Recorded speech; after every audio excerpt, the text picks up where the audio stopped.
আসসালামু আলাইকুম। Pay scale নিয়ে আবার নতুন করে আলোচনা শুরু হয়েছে। পে স্কেল বাস্তবায়ন কমিটি তাদের প্রথম বৈঠক করে ফেলেছে। সেই বৈঠকে কি কি বিষয়ে আলোচনা হয়েছে?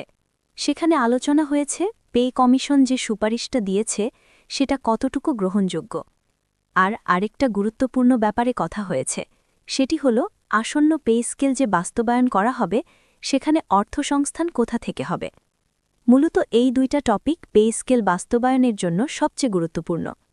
যেহেতু পে স্কেল বাস্তবায়ন কমিটি বা পে স্কেল বাস্তবায়ন কমিটি তাদের বৈঠক বা কার্যক্রম শুরু করেছে, সেহেতু আমরা এতটুকু প্রত্যাশা রাখতেই পারি পে স্কেলের কাজ চলমান এবং সেটি খুব দ্রুতই বাস্তবায়ন হবে। এখন কথা হল যে পে স্কেল আদৌ বাস্তবায়ন হবে কিনা। পে স্কেল নিয়ে মন্ত্রণালয়ে আবারও আলোচনা নতুন করে শুরু হয়েছে, আর সেই আলোচনা হল পে স্কেলটা বাস্তবায়ন করতে হবে। এতটুকু বলা যায়, পে স্কেল নিয়ে বর্তমানে নতুন করে যে আলোচনা হয়েছে সেটি পে স্কেল বাস্তবায়নের জন্য পজিটিভ ইম্প্যাক্ট ফেলবে। এখন অনেকের মনে প্রশ্ন জেগেছে যে নতুন করে সরকার গঠন হলে সেই সরকার অল্প সময়ে পে স্কেল বাস্তবায়ন করতে পারবে কিনা। এখন দেখুন, একটা সরকার সচিবালয়, মন্ত্রণালয় এগুলো নিয়ে গঠিত। এখন সচিবালয়, মন্ত্রণালয় এবং সেখানে কর্মরত মানুষ তারা কিন্তু আগের মতোই ঠিকই আছে। সুতরাং একটা সরকার নতুন করে শপথ গ্রহণ করছে এবং তাদের পে স্কেল বাস্তবায়নে এই সময়টা খুব একটা বাধা হতে পারে না। তারা চাইলেই পে স্কেলটা বাস্তবায়ন করে ফেলতে পারবে।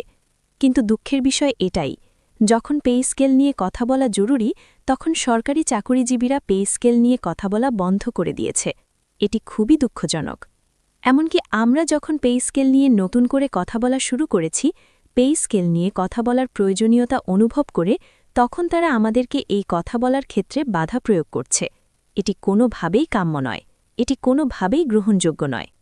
পে স্কেল নিয়ে বর্তমানে আমরা পূর্বে যতটুকু কথা বলেছি, বর্তমানে কথা বলা তার চেয়ে বেশি জরুরি, এতটুকু আস্থা রাখতে পারেন। তো আমি আপনাদের এতটুকু বলতে চাই, পে স্কেল নিয়ে পজিটিভ কিছু আসছে।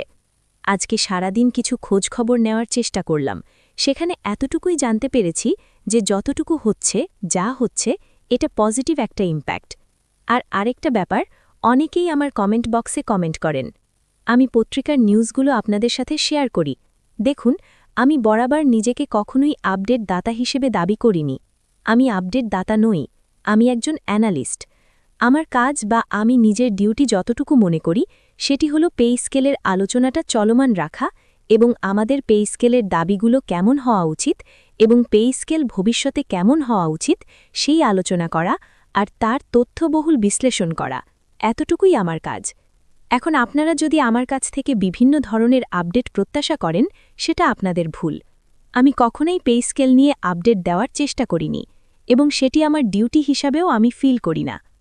যারা সচিবালয়গুলোতে চাকুরি করেন, যারা মন্ত্রণালয়ে চাকুরি করেন, তারা এই কাজটা খুব ভালো করতে পারবে। আমি যেহেতু সেই জায়গাগুলোতে চাকুরি করি না, সেহেতু আমি মনে করি যে সেই কাজটা আমার না এবং সেই দায়িত্বটা আমার নেওয়াটা উচিত হবে না। তো সুতরাং যারা আপডেট খোঁজেন তারা আমার ভিডিও না দেখলেও চলবে। আমি কখনোই পে স্কেল নিয়ে আপডেট শেয়ার করি না। আমি আপনাদের কথাগুলো তুলে ধরি, আর ভবিষ্যৎ পে স্কেল কেমন হওয়া উচিত, তার রূপরেখা কেমন হওয়া উচিত, সেইগুলো তুলে ধরি। পে স্কেলের কোথায় কোথায় গ্যাপ থাকে, অসামঞ্জস্যতা থাকে, সেগুলো নিয়ে কথা বলি। বাস্তবতা নিয়ে কথা বলা, মানুষকে সচেতন করা, এটি আমার কাছে মনে হয়েছে আমার নৈতিক দায়িত্ব। আমি আমার দায়িত্ববোধ থেকে কথা বলি। সুতরাং যারা আপডেট চায়, আমার ভিডিও না দেখার জন্য তাদেরকে আমি অনুরোধ করছি। তো আজকে এতটুকুই। আশা করি আপনারা আমার চ্যানেলের সাথে থাকবেন এবং যারা যারা এই সংক্রান্ত তথ্য চান তারা অবশ্যই আমার চ্যানেলটা সাবস্ক্রাইব করে রাখবেন। তো সবাই ভালো থাকবেন। পে স্কেল নিয়ে নতুন কোনো তথ্য পেলে অবশ্যই আপনাদের সাথে শেয়ার করব। আজকে এই পর্যন্তই। আসসালামু আলাইকুম।